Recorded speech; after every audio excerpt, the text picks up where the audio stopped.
Samut-saring talakayan. Samut-saring talakayan on 107.7 FM Radyo Kaisahan.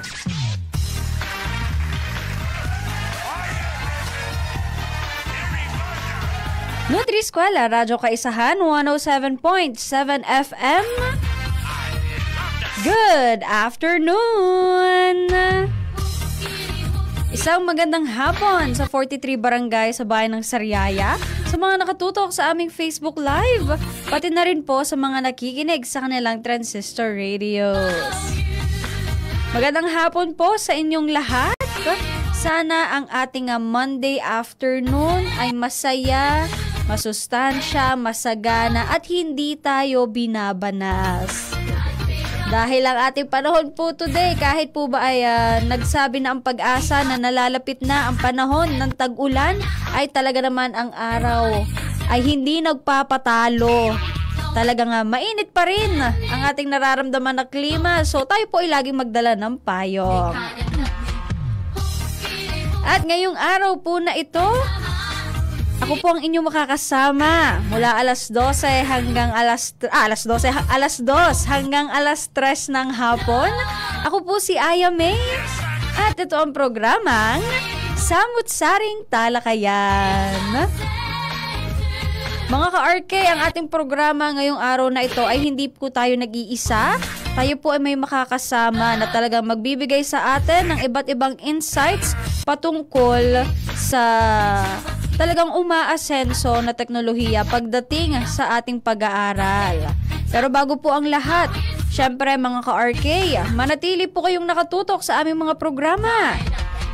Pwede nyo pong i-like, i-follow at i-share ang Radyo Kaisahan 107.7 FM Sariaya, Quezon sa Facebook.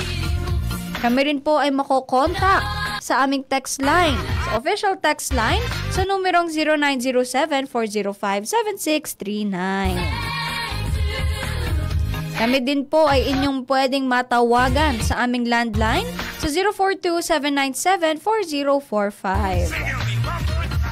At pwede nyo din po kaming mabisita sa aming himpilan. Kami po ay matatagpuan sa 2nd floor RHU Compound, Marichi Subdivision, Barangay Poblacion 4, Sariaya, Quezon.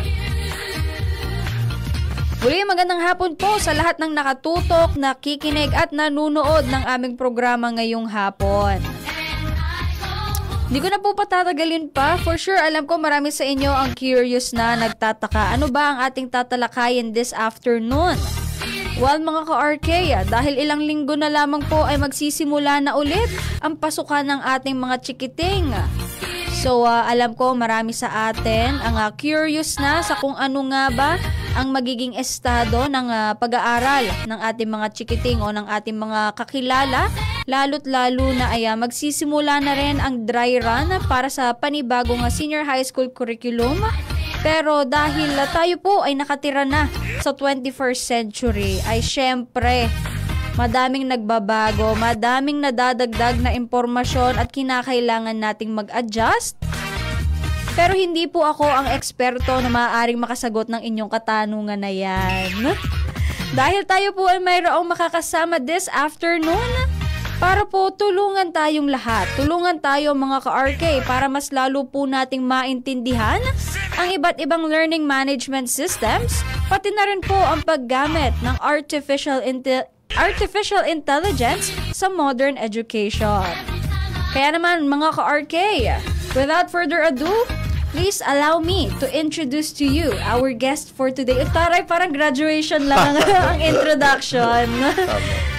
Pero mga ka-RK, atin po makakasama this afternoon si Dr. Felipe P. Briana. Magandang hapon po, Doc. Okay. Isang magandang hapon po sa lahat. Lalong-lalo na po sa mga tagapakinig ng RK, sa mga taga-Sariaya, yes, Quezon at mga katatig na pook. At sa iyo, Aya May, sa iyong mga kasamahan dito sa RK at sa pamunuan ng istasyong ito. Yes. Good afternoon po. Magandang hapon po sa inyo, sir. So bago po tayo magsimula sa ating mismong talakayan, maaari nyo po bang ipakilala ang inyong sarili sa ating mga listeners, ating mga viewers? Okay. Tinatawag po ako ng mga kasamahan ko na Philip Briana. Ako po ay Doctor of Education, major in Guidance and Counseling. So, licensed guidance counselor din po. RGC, yes. At professor po ako sa kasalukuyan sa dalawang kolehiyo, Chiang Kai-shek College sa Manila at National College of Business and Arts Graduate School sa Quezon City. So, Doc, ilang years na po kayo nga nagtuturo? 40 years. 40 years na po. Magpo-41. Yeah. This year po, magpo-41 na. And then, nabanggit nyo po na kayo po ay isang RGC. At the same time, isa din po kayong holder ng PhD in, actually, EDD pala. EDD, And Doctorate in Education. Magkaiba po ang PhD sa EDD. Ayan. So, Sir, since kayo nga po ay isang RGC, tapos isa rin po kayong EDD, paano po natin na ipagsasama itong dalawang bagay na ito pagdating sa ating pagtuturo? Karamihan po kasi ng mga programa sa yung doctorate na nag-o-offer ng guidance and counseling ay nasa EDD program. So, talagang under po talaga siya. Allied naman yung dalawang field na yun teaching and guidance and counseling. So, ano pong pinagkaiba ng EDD sa PhD talaga? Kasi akala ko po talaga, based on my assumption talaga po, is lahat, kasi kahit po yung mga professors ko nung college, sila po is may mga doctorate degrees na, pero PhD po yung meron sila, pero yung iba po sa kanila graduate ng education course, pero PhD po yung nakadugtong sa kanilang name. Ano po yung difference? Kasi may mga paaralan po na ang kanilang education program sa doctorate ay PhD. PhD in Educational Management. Pero marami din pong schools ay EDD. Kung siguro yung isang simpleng pagkakaiba nung araw, 66 units ang PhD in Educ, sa EDD 60. Ganon sa amin nung araw. Ano yung nawala? Yung yung foreign language, wala kami nun. Kasi ngayon po meron ng foreign language na sinama. Kaya siguro nagka-FL kami nung college. Tinuruan po kami ng Mandarin. Oh my goodness. Pero since kayo po ay nagtuturo sa Chiang Kai-shek, for sure ay Mandarin ay isa sa pinakang gamit na lengguwahe. Hindi nga. Ay, hindi po. Kasi nasa college department at saka graduate school ako. So, ako yung nasa Gen Ed. Hindi ako kabilang do sa mga nagtuturo na we need to, to speak Chinese. Hindi. Nasa Gen Ed po ako. Sa general education. So, since magandang segue na rin to para po sa ating pinakaunang katanungan with regards nga po sa ating topic na exploring learning management systems and AI in modern education. So, pinakauna pong tanong, ano po ang kahulugan ng Learning Management System or LMS at bakit po ito mahalaga sa edukasyon natin ngayon? Ang Learning Management System o ang LMS ay isang software application sa pagtuturo, no? Partikular sa pamamahala sa paghahatid ng mga material sa pagtuturo. Isang gamit po yan.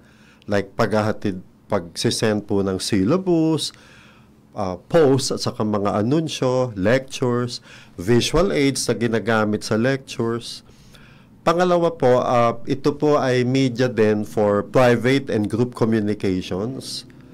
At isinasagawa din po ang iba't ibang uri ng pagsusulit o pagsusuri sa natutunan ng mga mag-aaral sa pamamagitan ng LMS. Kung maaari ko pong mabanggit, ang ginagamit na LMS ng mga paaralang pinagtuturuan ko ay ang Google platform. Naniniwala po ako na ito ay software application na pinakamalaking IT corporation sa Amerika. Bawat isa sa mga schools na to ay may account nito, kaya't lubusan itong nagagamit ng mga administrador, guro at mag-aaral sa lahat ng layuning may kinalaman sa pagtuturo at pag-aaral. Kaya nga indeed, ito nga ay sistema dahil Binubuo po ito ng malawak na sistema ng mga bahaging konektado sa bawat isa upang isakatuparan ng pagtuturo, upang magabay sa mga mag-aaral at ginagamit din po ito sa pagsukat ng kanilang mga natutunan. Ang mga pangunahing features o bahagi ng sistemang ito, LMS, ay virtual classroom. Naroon din sa virtual classroom ang virtual meeting room. Opo, yung nahihiwalay. Opo. Emailing system at Google Drive para sa storage ng lahat ng material sa pagtuturo. Ito po yung, in a nutshell, ito po yung mga pangunahing gawain ng LMS. Content management, delivery and access, tracking and reporting of performance, communication and automation. Sa paglawig siguro ng ating talakayan mamaya, siguro pag napunta tayo sa benefits, gagawin ko mas detalyado po ito. Yan. Opo. Yes, kasi mga ka-RK, sa mga hindi pa po nakakaalam, lalong-lalo na kung tayo po ay naka-enroll sa isang school na sila mismo ang nagpro-provide ng ating school email, yan po ay connected sa university. So, nakikita po nila ang lahat ng ating sinesearch, ating mga sinesave. Kasi yan po hindi sa atin. Yan ay pagmamay-ari ng school. Binabayaran po nila yan. Tama po. Isa po yun sa pagiging bahagi ng learning management system, lalong-lalo na po ng Google mismo. Pahabol po sa unang tanong. Gusto kong to further define LMS. Nag-isip po ako ng acronym para sa LMS. LMS would be L, Learning Objectives, M, Multimedia Management and Delivery through a letter S, System of Technology. Yes, para mas madali nating maiintindihan mga ka-RK kung bakit nga ba tayo nagkaroon ng mga LMS. And ang mga LMS, ang mga learning management systems ay talagang nag-boom noong pumasok ang COVID-19 pandemic noong taong 2020. So, Doc Brianna, may mga universities po na nagsimula lamang, may mga schools na nagsimula lang mag-implement ng mga LMS when COVID-19 hit our country. So, matanong ko po kayo, paano po sinimulan ang paggamit ng LMS sa inyong institution? No? Sabi nga po nila, necessity is the mother of invention, di ba? Kung isasama ko na rin po yung sarili kong kasaysayan sa paggamit ng teknolohiya, late bloomer po ako. Hindi ako teke na tao. In fact, alam nyo, nagsulat ako ng thesis nung tumatawid ng 20th century. I was a functional illiterate sa computer. Pero dahil nga sa pangangailangan, ayun. We have to learn excited talaga. Ako noong 2004 kasi ang aking LMS ay Yahoo Mail. Wow, sabi ko, teke na ako. Yung nakapaghahatid ako at nakakakuha ng submitted works ng students sa Yahoo. Opo. Ganun po, ano? Pero nung 2015, I was teaching in Informatics College. Nag-agree yung mga prof na mag-aral ng Edmodo. Yun. So, doon ako unang medyo na-feel ko na, hey, gumagamit na ako ng technology. Edmodo po. Pero hindi pa yun kasi hindi ganun ka multifaceted ang Edmodo. Sa pagkakaalam ko po, no? So, prior to that, gumagamit na po ako ng Edmodo. And then, pumasok si lockdown, no? Natatandaan mo ba, Aya, noong March 12, 2020, parang nag-announce si President as if paharap tayo sa gera. Lockdown, ganon. So, nabigla lahat kasi pasara na yung second sem eh. So, buti na lang gumagamit ako ng Edmodo. Yung mga huling requirements kasi nawala na yung yung face-to-face, mga 2 weeks na lang yata eh. Nag-Edmodo ako. Okay, yung remaining works i-submit dito. Ayan. Nagkaayos naman po na naipasa naman ng mga students ang kanilang mga final requirements. Yes, kasi wala pang lockdown, ginagamit ko na po yung Edmodo. Eto na, summer classes. statistics yung klase ko sa masters, no? Hala, what do I know about Zoom, Google Meet? At April ginawa yung Messenger, yung Messenger ng Facebook. I think it was April 2020, nagsisimula na yung summer ko. So, maniwala ka, yung Edmodo then group chat lang. Yun ang delivery ko. Okay. And then, pagharap ng second quarter, naging ginawa na ng Chiang Kai-shek, very clear na, as the first sem was approaching, eto na, official LMS Google. Yun po talagang ginamit. Okay. Pero ang Chiang Kai-shek po ba, ang CKS, meron po ba silang sariling website nila? Since like other universities, meron po sila, tapos doon na nila lahat pinapasok. So kumbaga po, yun po yung naging main LMS nila, pero with assistance pa rin po with Google, with Zoom. Yes. Iba-ibang media yung even yung texting, lahat. Okay, iba-ibang media ginagamit ng Chiang Kai-shek. And then, paano kami natuto? Well, many of us are already techie, kaya konting na lang, training, then peer tutoring, napakahalaga. Opo. Yung peer tutoring po, no? Ang school ay nagbibigay ng mga workshops sa paggamit ng teknolohiya at sa mga bahay-bahay namin dahil lockdown, yung mga Gen Z, maaasahan mo na Swerte po tayo kung may kasama tayong Gen Z sa bahay. At least matuturuan tayo, magagabayan nila tayo para maintindihan talaga yung paano ba to? Paano ako makakapag-share ng screen? Paano ko masisigurado na yung mga students ko na andito? Oo. Alam mo, Aya, yung noong 2020, yung mga asosasyon natin, professional association, may mga seminars, biglang naging webinar. Opo. And heto yung mga experts, mga doctors, nagwo-workshop. Ang tagaturo sa tabi, young people. Parang ano lang po, parang actual seminar lang siya. Kasi diba po usually, ang mga tech sa seminars is mga kabataan lang din. So talagang binit-bit nila hanggang sa bahay yung ganong klaseng aspeto.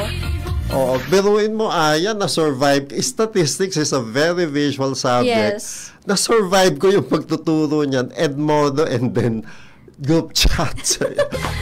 Talagang isa pong malaking struggle ang binigay ng pandemic when it comes to teaching practical subjects, lalong-lalo na yung may mga laboratory, mga nursing students, mga med students talaga, nahirapan sila. Kasi naalala ko when the lockdown happened, kami, nasa kalagitnaan pa lang kami noon ng second semester namin, nearing midterms pa lang kami. Tandang-tanda ko pa yung pinakahuling ginawa ko sa school. Nag-film kami ng pang music video. Tapos after a few days, wala na, lockdown na. Yung gamit ko naiwan sa lukban. Wow. Pero nabawi naman po siya after a couple of months. Pero talagang heavy adjustment ang ginawa ng madami dahil syempre napaka-unexpected talaga nung nagkaroon tayo ng lockdown. Kasi kahit kami as students, inalam namin ano ba yung Zoom? Para ba mag-Google Meet and all of that stuff? Kasi nasanay tayo na ano lang video call lang sa messenger, call lang, messenger lang. Pero with this specific necessity, kailangan kasi natin ito para magpatuloy yung ating education. And if wala ito, naku po, baka ako'y nag-aaral pa. Kasi naalala ko po, nung kaka-introduce pa lang sa amin ng system ng Zoom, yung Google Meet and all of that stuff, ang ginawa po naming magkakaklase, kami mismo, nag-test run kami. Talagang, eto, join kayo dito. Wala lang, tambay lang. Panoorin nyo kami habang naglalaro ng ng ML or what. So talagang at that point po talaga, kami mismo, kaming mga magkakaklase, kami na mismo yung nag-explore noong pong gagamitin ng aming university. And as sakto rin naman po, noong following enrollment, binigyan na rin po kami ng aming mga sariling university emails para connected din kami, para walang limit ang mga conversations. Nakalibre din ng pro ng isang editing website. Kaya talaga mga ka-RK, ang LMS po ay may malaking naitulong sa ating lahat, lalong-lalo na noong nag-pandemic. May mga benefits ito na maibibigay. And speaking of benefits, ano-ano po ang mga pangunahing benepisyo sa paggamit ng LMS sa pagtuturo at pagkatuto? Okay. Yung nabanggit ko po kanina, content management, ito ay, ang LMS ay isang media o channel sa paggawa at paghahatid at pagkuha ng mga material na nanggagaling sa guro at sa mag-aaral. Nakagagawa din ang guro ng mga material dito mismo, no, sa LMS tulad ng lectures at pagsusulit. Pangalawa pong benefit ay delivery and access. Talagang time saving, no? Nakaka-save din ng effort. Delivery and access of materials. Ito pa, tracking and reporting. Iniuulat dito ang grado o puntos ng mga mag-aaral sa kanilang gawain. Ang bilis ng transmission eh. May summary o class record pa nga ang ng mga grado o puntos. Pang-apat po, communication. Ginagamit dito ang virtual classroom, kabilang na ang virtual meeting room at ang emailing system. Konektado po yan. May isang school nga akong pinagturuan noong 2022, patapos na yung pandemic crisis sa okay. Nung pinagturuan ko doon sa school na yon, yung MIS mismo nagbigay sa amin ng aming Google Classroom, nandun na yung mga students.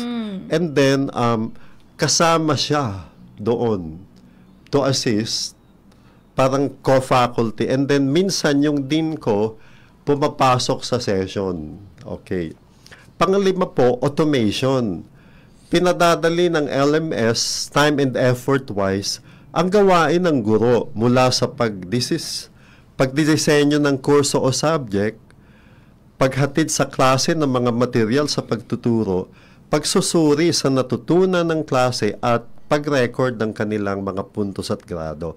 So bilang buod po, ano yung katangian ng LMS? Efficiency, flexibility, scalability, and cost-effectiveness. Yun po. Oo, mga ka-RK, kahit ba sabihin natin, ay ano ba yan? That could be an email na lang. Diba? Iisipin natin, pwede namang i-email na lang yan. Pero iba pa rin po kasi kapag yung may organization when it comes sa mga files na ating pinapadala, lalong-lalo na sa ating mga professors. Right. Dahil ang isang professor po, ay madami yung estudyanteng tinuturuan. So, hindi talaga possible na i-email natin lahat sa kanya dahil siya mismo ang matatambakan. Kung i-compare natin kapag pinasa natin itong mga ito by the means of using an actual learning management system. Dahil ang Google Classroom, mag-upload ka lang dyan ng file mo, makikita na ng prof nyo na yung pinasa lahat ng students nasa iisang Google Drive folder na lang. So, it's also for the sake of convenience and necessity talaga. And with these benefits of LMS, talagang naipakita natin na kaya palang magpasa ng mga requirements without having to worry about paper, saan ka magpapaprint, may pambayad ka ba sa pagpapaprint? Di ba? Lalong-lalo na marami sa atin. Mga students talaga ngayon, nagiging paperless na sila. Pag-take pa lang ng notes sa klase, yung iba may mga bit-bit na tablet, yung iba naka-laptop pag nagno-notes. Minsan naman, pag medyo tinatamad kang magsulat, ay pwede ka namang mag-picture na lang. Siyempre, magpapaalam ko muna sa professor mo. Baka mamaya ay bawal pala. Right. Kasi mga ka-RK, the LMS is not just for submitting requirements, getting information, pagdating sa mga pinapagawa ng ating mga professors. It is also a means of communication para po ay madali ang pag-intindi natin sa mga bagay na kailangan nating gawin. And when I was a student, talagang malaki yung naging contribution nito dahil nakikita natin doon yung comment ng ating mga professors. That's right. Medyo broadcasted nga lang siya sa buong klase. Kung i-compare natin pag tayo ay magpapakonsult ng private lang, talagang broadcasted.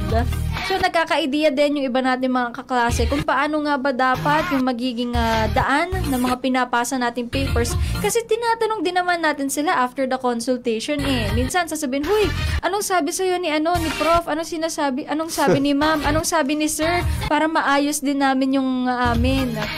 Diba? Talagang nagkakaroon po tayo ng easier modes of submitting our requirements, of getting the assignments that we need to do. And minsan, diretso doon na mismo yung pag-take natin ng mga quiz. Ang nagiging kalaban lang po talaga natin, syempre, walang kuryente, Right. lack of internet. So, ano po yung mga karaniwang hamon na na-experience natin when it comes sa mga LMS? Yeah, okay. Aya, May. Sa virtual classroom, emailing system at saka storage ng mga material sa drive, walang problemang significant. Pero yung virtual meeting room o session, ang may madalas na hamon. Opo. Internet connection, binanggit mo, ay pag nag-fluctuate na yan, nakaka-challenge yan sa meeting. With weak internet connection, naka-off ang camera ng mga student, lalo na sa malalaking klase, pinapa-off namin yung camera. At di mo na alam kung ano ang ginagawa nila with their camera off. Siyempre, strategy na yan ng teacher, no? Nakukuha naman namin ang atensyon nila kung tatawagin sila sa talakayan. Pero gayon pa man, may challenge pa rin kasi what if kailangan mong mag-marathon lecturing, no? Opo. Ayan, mag-lecture ng tuloy-tuloy. Isa pa po ay challenge sa presentation.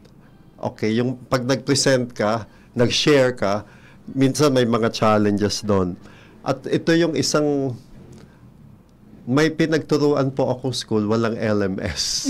Kanya-kanya kayo. So, yung school na walang LMS, ay, eto ang challenge. Hindi naman ako nagbabayad ng like, personal, yung account ko ng Opo. Google, napuputol siya every hour kasi nagwa-warning na si Google, oy, 5 minutes na lang. So, sige, kita tayo sa yung I have to create session every hour. Opo. Yun yung sa mga school na wala silang official na LMS. Kanya-kanya kayo. And actually, Doc, isa din po sa napansin ko talaga na parang very recent lang. Kasi, di ba po, since after the pandemic, na-introduce na nga po tayo sa iba't ibang uri ng mga LMS. And I want to know your thoughts po dito. Sa tingin niyo po ba, tinitake advantage ng mga schools yung pagkawala ng klase? Like bigla ang class suspension, nagkaroon ng bagyo or holiday or whatsoever, magbibigay po ng mga asynchronous activities ang ating mga teachers. So sa tingin niyo po ba, is it taking advantage dahil meron na po tayong mga online means para tayo ay makapagbigay ng information, makapagturo, or tamang paggamit po yung nangyayari? Well, yung pinanggagalingan kong school talagang tama. Tama yung paggamit niyan kasi hindi naman namin kontrolado yung deklarasyon ng gobyerno. Opo. Na dito ba sa Sariaya nangyari na naging asynchronous dahil sa heat wave? It happened doon sa Manila last year, no? Not quite sure po with regards dito. Parang wala naman po akong naririnig na information. Sabi ko, grabe ang elements, no? Bagyo, heat wave. Ayan. Yung where I'm coming from, the school, hindi. Talagang necessity talaga yung asynchronous kayo. And if it's possible, nagsisynchronous. In place of face-to-face sa classroom, diyan tayo mag-meet sa online. Pero talaga po nakadepende na talaga yun sa school kung gagamitin ba nila yung mga LMS natin para ma-continue yung class despite a sudden interruptions. And I'm quite lucky long last sem, Aya, kasi nasususpend sa Manila yung klase dahil sa heatwave sa hapon. Yung classes ko puro umaga. Puro morning talaga. Malamig-lamig pa. Opo, dahil hapon talaga ang napakainit na panahon. Lalong-lalo na sa Maynila. Ayan mga ka-RK, ang ating pong talakayan this afternoon ay hindi pa po dito nagtatapos dahil meron pa po tayong isang mahalagang pag-uusapan. We are now living in a world of technology, in a world of artificial intelligence. Pero mga ka-RK, ating pong tatalakayin yan maya-maya lamang. Kaya wag po muna kayong aalis dahil sa amin pong pagbabalik ay amin pong tatalakayin ang iba pang mga information tungkol sa AI, sa LMS, and everything na kailangan nating malaman pagdating sa big enhancement po talaga ng ating education when it comes to the usage of technology. Kaya naman mga ka-RK, wag po muna kayong aalis at kami po ay magbabalik. Ako pa rin po ang inyong makakasama.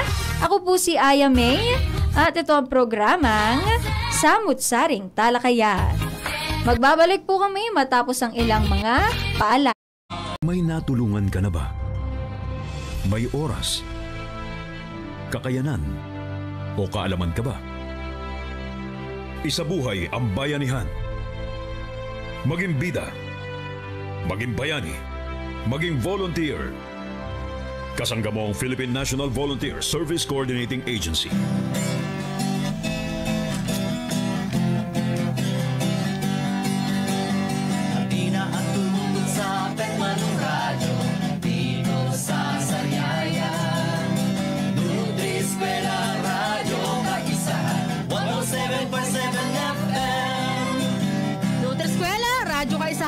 Impormasyon sa nutrisyon, pati na inspiration, hatid sa buong nation.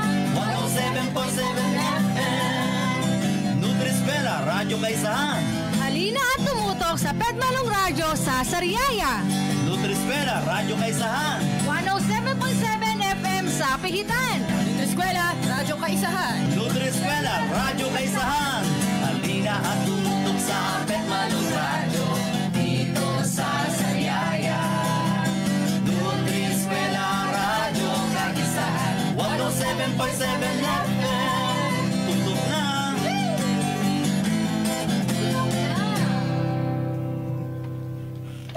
Samut-Saring Talakayan. Samut-Saring Talakayan on 107.7 FM Radyo Kaisahan.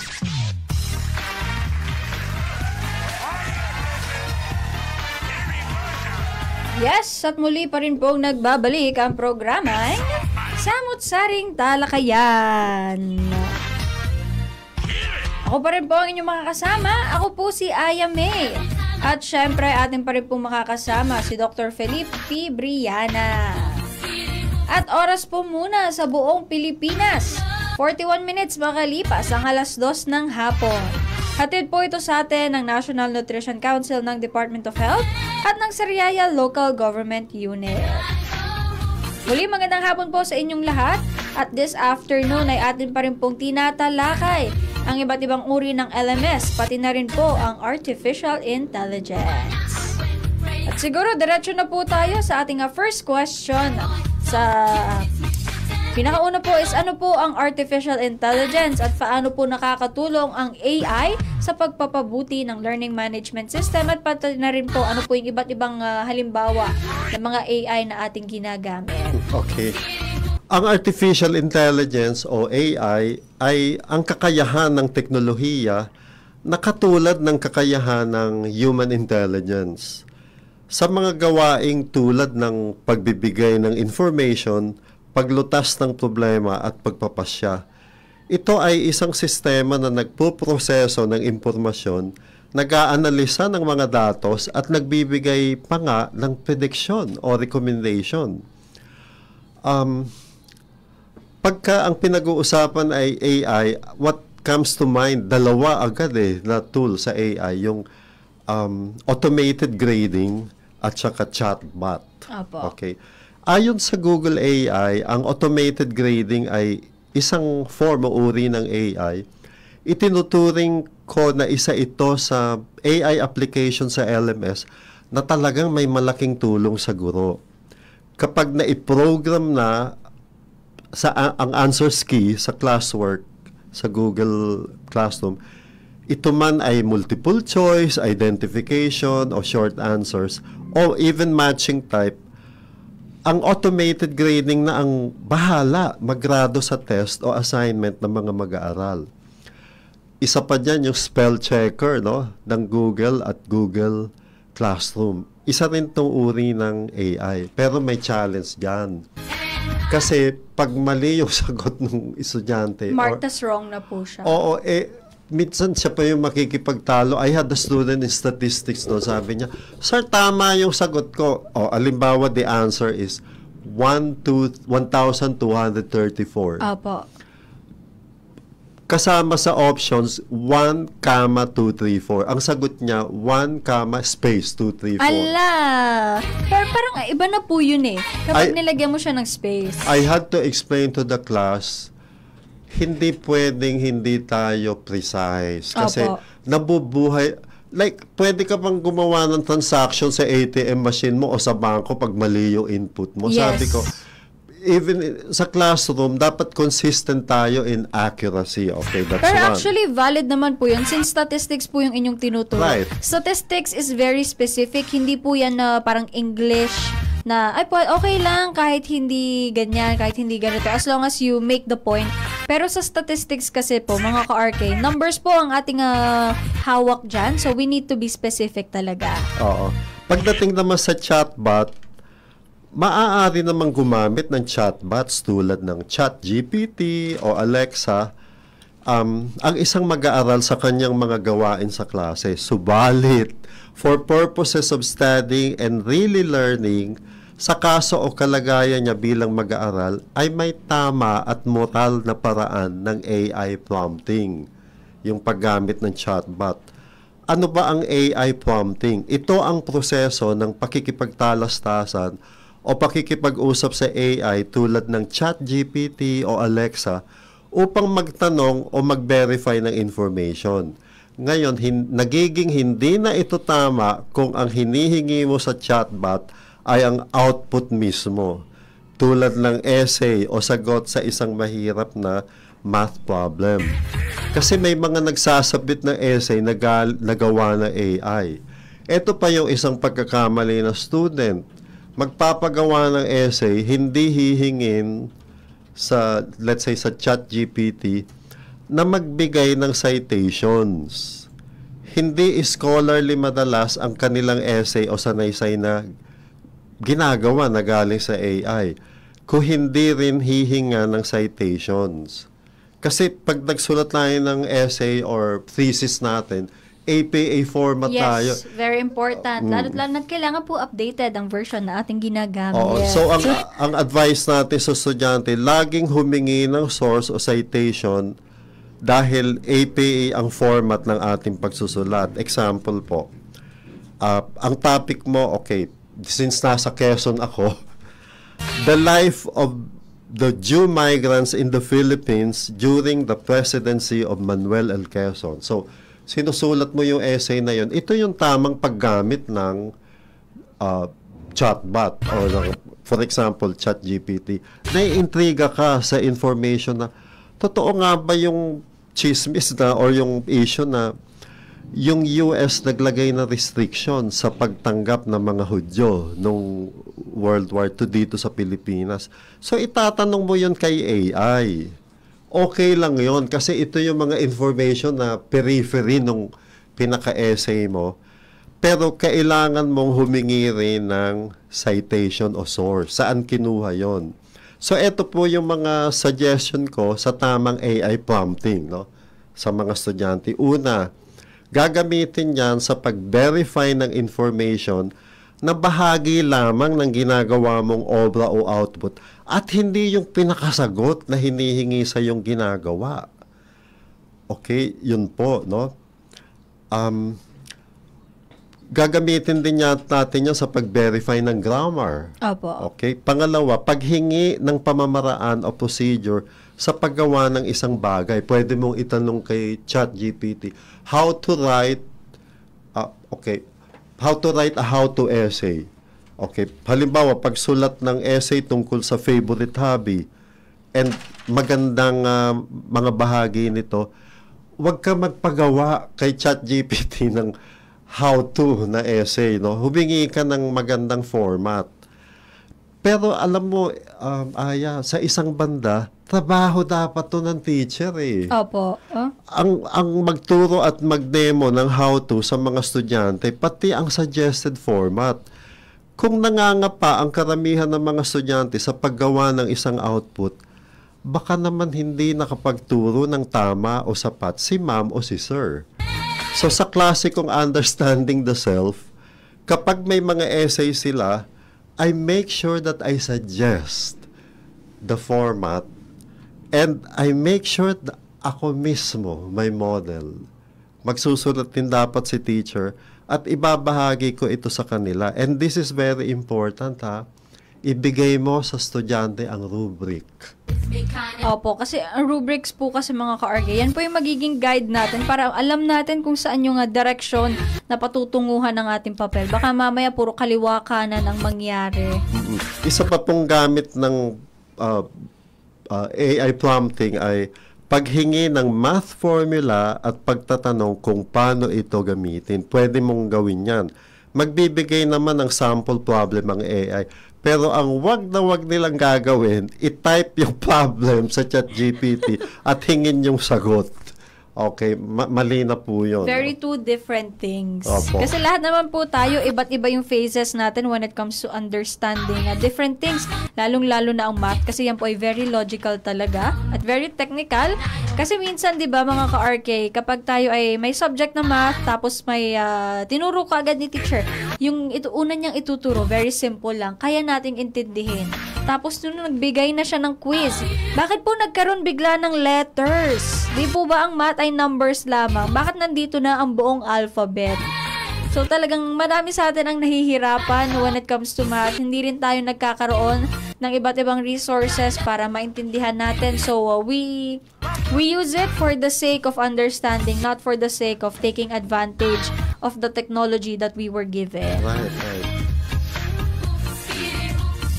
At Doc, ilang minuto na lang po kasi ang natitira sa ating programa. Parang kulang ang isang oras. Madami pa tayong pwedeng mapag-usapan. Marami pa rin po tayong pwedeng malaman. Pero siguro to cut everything na lang into one whole question na talaga. Bilang pong isang educator, ano po ang inyong nakikita na pagdating, ano po ang nakikita mong mangyayari pa sa paggamit ng mga LMS at AI sa susunod na taon? Okay. Gustong-gusto ko sagutin yan. Dahil ang mga mag-aaral natin ngayon, mula elementarya hanggang college, ay mga pahuling batch na ng Gen Z at kasalukuyang Alpha Generation, asahan natin na lalong magiging technological ang LMS. Sila ay mga digital natives eh. Opo. Kasama ka doon. No? Kung kaya't madali nilang nauunawaan at natututunan ng teknolohiya. Mga visual learner sila, Aya. Kaya't ang kanilang mga guro ay dapat ding gumamit ng mga apps at software. Example, ako pag nag-present ng results ng score, naka-graph. Para po talaga kita nila. Tapos pag titatype ko pa yung profile ng score, nagbibuild yung graph. No? Gustong-gusto nila yon. Subalit, dapat ding tulungan sila ng mga guro sa pagmamanage ng kanilang attention span na napakaikli at communication preference that is wanting in elaboration. Mascom ka, diba? Not technically. Kasi, not technically po. Yan ang napapansin ko dahil sa henerasyon nila, ang titipid sumagot. No? Tama naman ang grammar, pero lagi kong sinasabi sa recitation at essay, will you expound on this? So, ito ang hindi dapat makompromise sa teknolohiya, Aya. Una, human interaction. Yes. Second, manners and etiquette. Tinatawag na natin ito na netiquette ngayon. Patience sa paggawa ng proseso sa gawain, maayos na komunikasyon o pakikipagtalastasan. Ngayong taon na to, 2025, pinanganak na ang generation beta, no? Generation beta na sila. Bago na naman yan. Bagong talagang technology na. Lalo mag-e-escalate yan. Ang necessity for technology. Yan mga ka-RK, which is why it is very important na intindihin talaga natin kung bakit meron tayong mga ganitong klaseng materials. They're not just here as a form of making things easier for us. Yes, mapapadali ang iba't ibang mga bagay, pero hindi po dapat tayo dumedepende sa actually ang LMS, may maganda naman po talaga siyang naitutulong. Pero with AI talaga, we have to use it responsibly. Kung sa alak nga, drink responsibly daw. Pagdating naman po sa paggamit ng artificial intelligence, ng iba't ibang forms of technology para mapadali ang ating pagiging estudyante or pagiging isang empleyado, ay wag naman po natin itong sagadin. Alamin po natin ang limitations and alamin natin kung hanggang saan lang ba natin pwede gamitin ang mga bagay na ito. Kaya naman po, Doc Brianna, maraming salamat po sa pagtanggap ng aming invitation para kayo po ay makasama namin dito sa aming programa this afternoon. Salamat din, no? Nag-enjoy ako ngayong buong oras na to. Kaya naman po, Doc, allow me to read the citation for the Certificate of Appreciation. The Certificate of Appreciation is given to Dr. Felipe P. Brianna for your exceptional insights and meaningful contribution as a guest on the radio program Samut Saring Talakayan during the episode titled Exploring LMS and AI in Modern Education, whose presence truly enriched the discussion and made a lasting impact on our listeners. I, the host, IMA, along with the entire Radyo Kaisahan team, are deeply grateful for your time and effort in sharing valuable knowledge and inspiring our audience. Mali pala yung date na nailagay ko. Given this second day of June 2025 at Nutri-Eskwela Radyo Kaisahan Station, 2nd floor RHU Compound, Dallas Street, Corner Mindanao Avenue, Marichi Subdivision, Barangay Poblacion 4, Sariaya, Quezon 4322. Signed by our station manager, Ms. Mayrino C. Manalo, and by our program director, Mr. Gerald G. Palas. This certificate of appreciation is given to Dr. Felipe P. Brianna. Thank you. Salamat tayo. Yes, thank you so much po, Doc, sa pagtanggap ng aming invitation para syempre mas lalong mabigyan ng linaw ang ating mga ka-RK when it comes to different learning management systems as well as the usage of artificial intelligence in our everyday lives, lalong-lalo na sa education.